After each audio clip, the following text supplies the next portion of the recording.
Hey, welcome back to the channel. Sun's out, guns out. Although the sun is now going down, but I think it still counts as being out. We've got another old high standard in its original box. I reviewed that Sentinel recently, and this high standard came to me. I think they called this model the Citation? I don't remember. What this is called.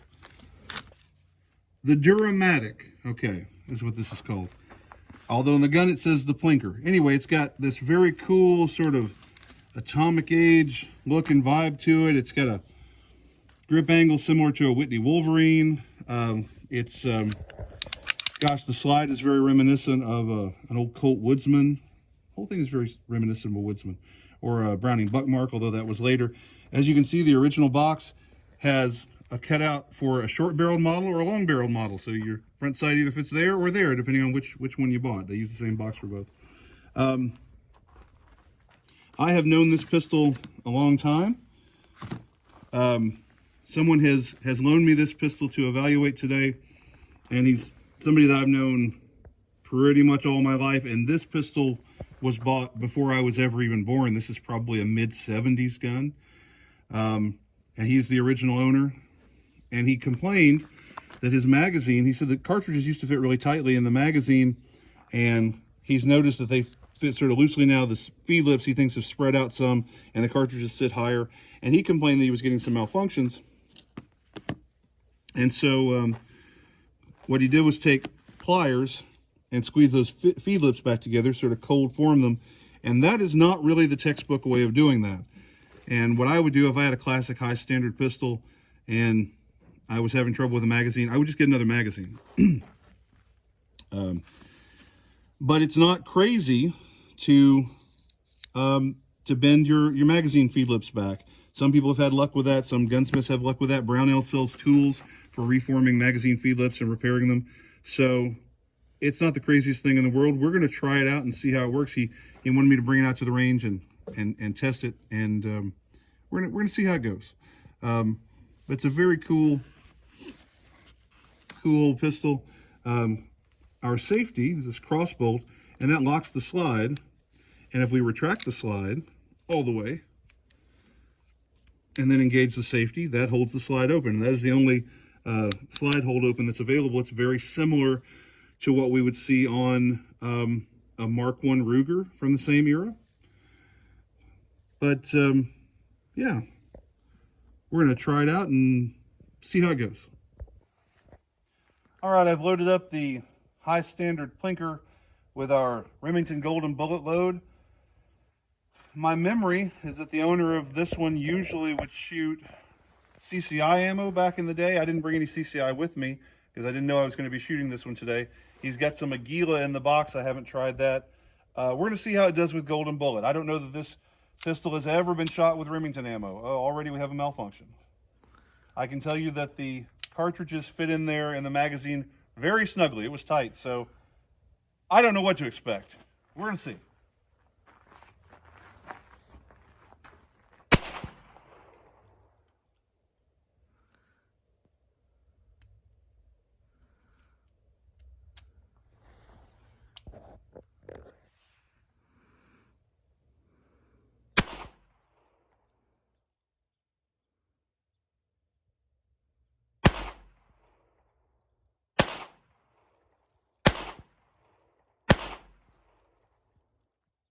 Got some hot fouling on my arm there.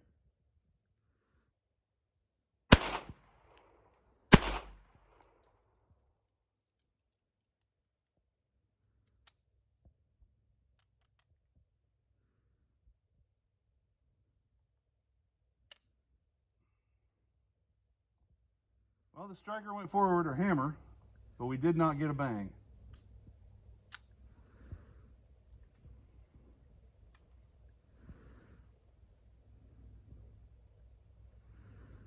Oh, what a fun design with horrible ergonomics.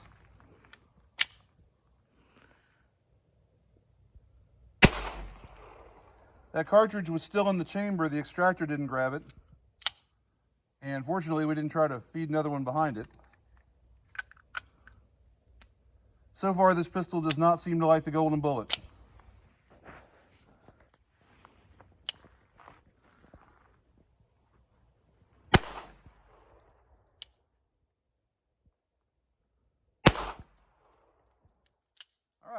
That's all of it. Well, that wasn't a rousing success. Let's try some Federal ammo. All right. Trying the Federal 36 grain. That top cartridge was very tight, so it might not want to feed. Whoop. Well, so far so good. Again, I don't know if this pistol has ever fired any Federal ammo, so we're going to see what happens.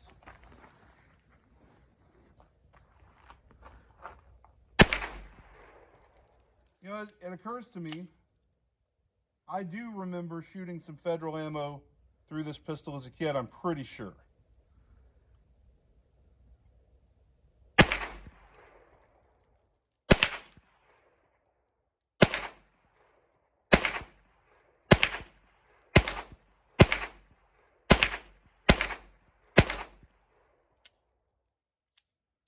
Does not lock open on the last shot.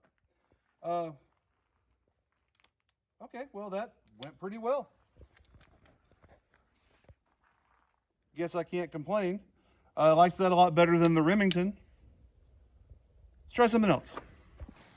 I still got some 36 cal holes from shooting the Smith & Wesson J-frame. And sadly, I did not check this target after shooting the Remington, but before shooting the Federal, so I don't know which are Federal and which are Remington. I'm obviously shooting a little high and left, and I mean, it's not a terrible group. I'm not really trying to shoot my very best.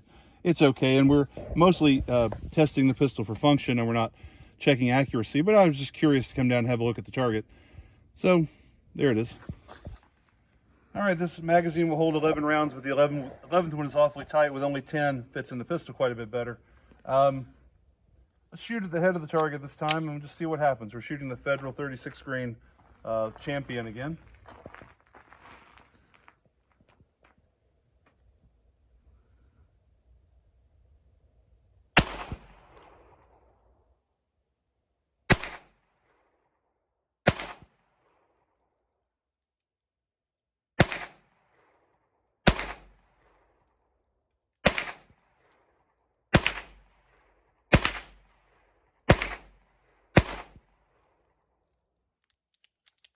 Had a little failure to eject there at the end, but nothing catastrophic. So far it's running pretty well. Let's go look at the target. At 25 yards, particularly in this failing light, I couldn't see much white on either side of this head, so I aimed right about there. And so this is our group. And for 25 yards, for me, especially with cheap ammo, I will absolutely take that. This old pistol is shooting very well. 10 more rounds of Federal.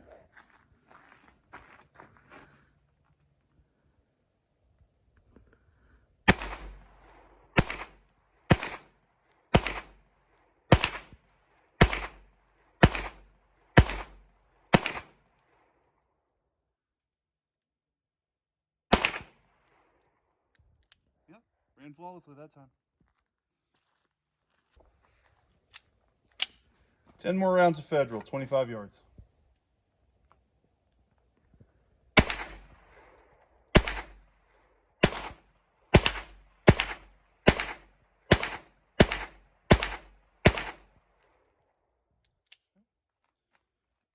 I guess the repair of the magazine worked really well.